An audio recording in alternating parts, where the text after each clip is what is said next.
A continuación, en Otra Mirada, presentamos Punto de Vista. Punto de Vista. Con Nicolás Lynch. Seguimos en Otra Mirada Radio, ya está con nosotros Nicolás para darnos el punto de vista de esta semana. Nicolás, ¿cómo estás? Bienvenido al programa. ¿Cómo están? ¿Cómo les va? Buenos días, todavía días. ¿De qué vamos a hablar, Nicolás? Bueno, continuando con el tono que le ha dado Salomón Lerner a este programa, yo creo que es importante, y luego también de la presentación que hizo el Frente Amplio el día lunes, es importante regresar a las cifras de lo que nosotros consideramos es la crisis económica por la que vive el Perú, ¿no? Yo creo que hay que empezar a llamarla por su nombre. El país vive, y este es un término de Basadre, refiriéndose a otros momentos ciertamente de nuestra historia nacional, el país vive una prosperidad falaz, ¿no? Prosperidad engañosa. Así es, falsa, ¿no?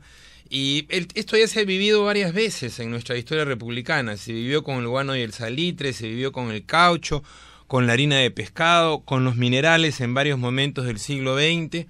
Es decir, uno produce materias primas para el mercado mundial que corren la ola de un alza de precios que puede durar 5, 10, 12 años.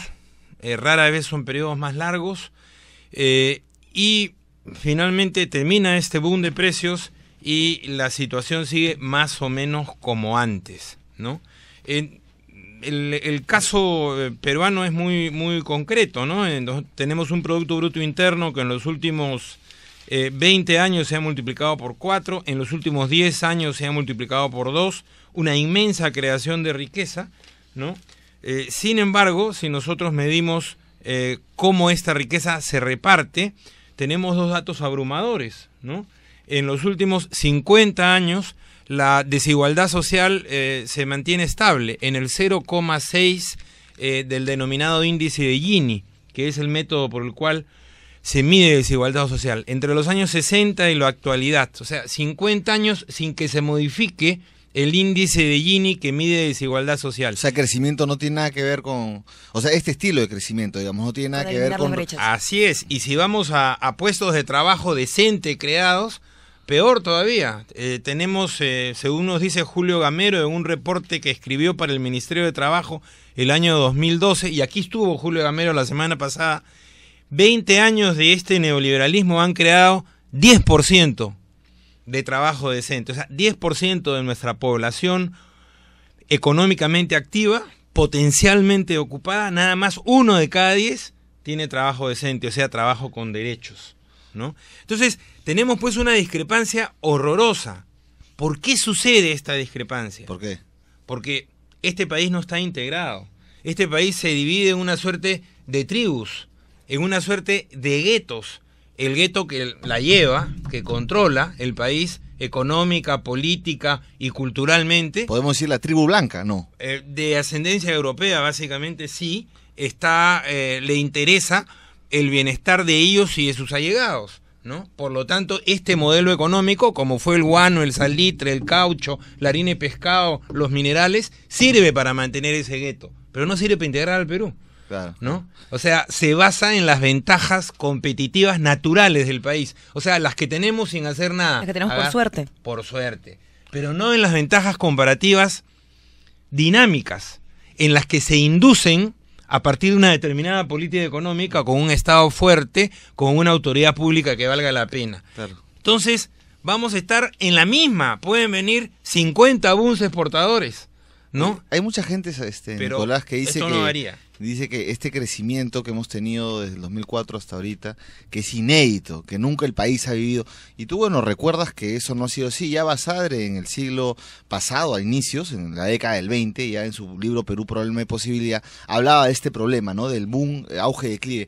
Pero hoy día en la primera, Félix Jiménez, que ha sido uno de los colaboradores y autores del Plan de la Gran Transformación, recuerda y dice a todos los que dicen que este crecimiento ha sido inédito, que no es verdad, que el crecimiento económico más alto del último siglo se registra en el Perú durante el periodo que va de 1959 a 1967, donde la producción y la manufactura crecieron a tasas de 7.2 y 7.8% respectivamente. En cambio, en este último ha sido menos, de 7 y de 5.9 para la manufactura. Es decir, no es que las reformas de Fujimori, reformas neoliberales con las que les entregas todos los recursos naturales a los concesionarios, al capital extranjero, el que el Estado no hace nada, es lo que ha generado mayor crecimiento, ¿no? Ya hemos tenido mucho crecimiento con otros esquemas. Es verdad. Sin embargo, es importante recordar que no en este volumen absoluto de cantidad, ni con este nivel de concentración. Con el nivel de concentración, ¿no?, de la riqueza, sí. Lo cual te genera un patrón de poder, ¿no?, que se expresa no solo en la economía, que se expresa en la política y en el control que tienen los grupos económicos del Estado en este momento, en la manera, como diría Paco Durán, en que han capturado el Estado, y la manera como esto se expresa mediáticamente, el control oligopólico de los medios de comunicación, que más o menos los expertos calculan está sobre el 70%, entre el 65 y 70%, concentrado en un grupo económico, ¿no? El grupo del comercio, en este caso. Entonces, digamos, tenemos un fenómeno que, si bien repite un patrón en nuestra historia, tiene características de intensidad particulares, ¿no? Y este es el modelo que no funciona. Este es el modelo que está cuestionando el Frente Amplio. Me estás haciendo acordar, ahora que hablas del poder, de los tres tipos de poder que señala Bobbio, ¿no? Que es el poder económico, el poder político y el poder ideológico. Y estos tres poderes están concentrados, pues, hiperconcentrados. Esa es la base de la precariedad de nuestra democracia, ¿no? Nuestra democracia es precaria justamente porque la división formal de poderes no se expresa en una división real de poderes, ¿no? ¿Por qué tenemos un Congreso que en la mayor parte de los casos da risa, ¿no? Por la sencilla razón de que está totalmente manejado por el Ejecutivo y el Ejecutivo a su vez por los poderes fácticos. Es un congresito chiquitito de 130, pues no va a representar 30 millones, una camarita diminuta en un régimen hiperpresidencialista, ¿no? Donde el presidente es poco menos que un rey, ¿no? Entonces necesitamos más bien fortalecer una asamblea nacional que sea capaz de conducir, primero resolver la crisis de representatividad y luego conducir los destinos de la nación hacia un horizonte, como diría Manuel Dagme, de república de ciudadanos. Esa sería el debate entre parlamentarismo y presidencialismo, que podríamos entrar en otro programa que hagamos sobre reforma política.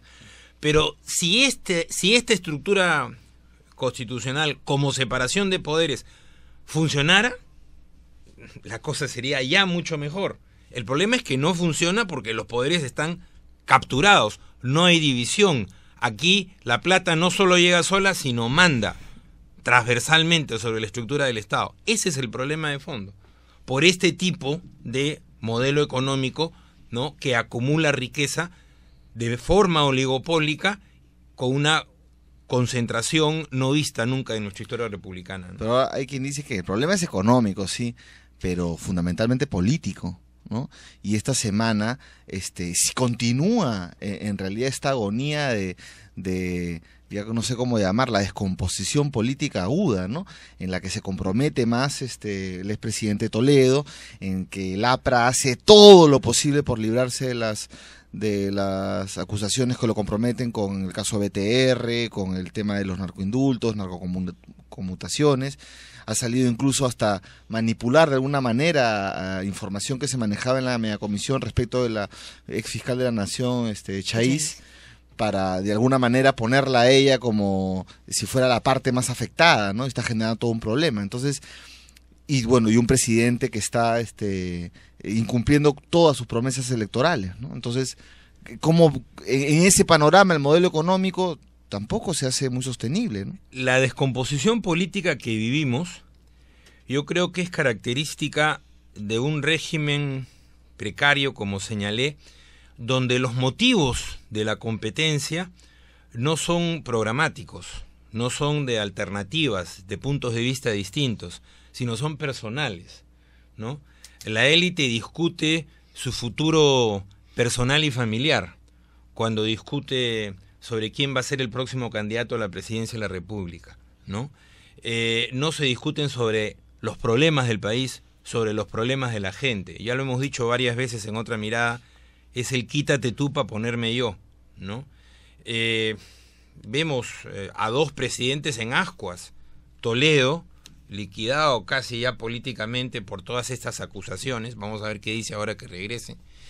Y García, ¿no? Que también cada día le llueven más indicios de grave corrupción. Y por último, Fujimori, condenado por lesa humanidad. O sea, los últimos 3 expresidentes en esa situación. ¿Característica de qué? De un régimen político pues agudamente debilitado, ¿no? Recordemos siempre, producto de una dictadura. Por eso decía Salomón, hay que ir a un cambio de modelo económico, pero esto se tiene que expresar en una nueva constitución, o sea, en un nuevo contrato social entre los peruanos, ¿no? Bien, bueno, Nicolás, se ha acabado el tiempo del punto de vista. En realidad muy interesantes tus reflexiones.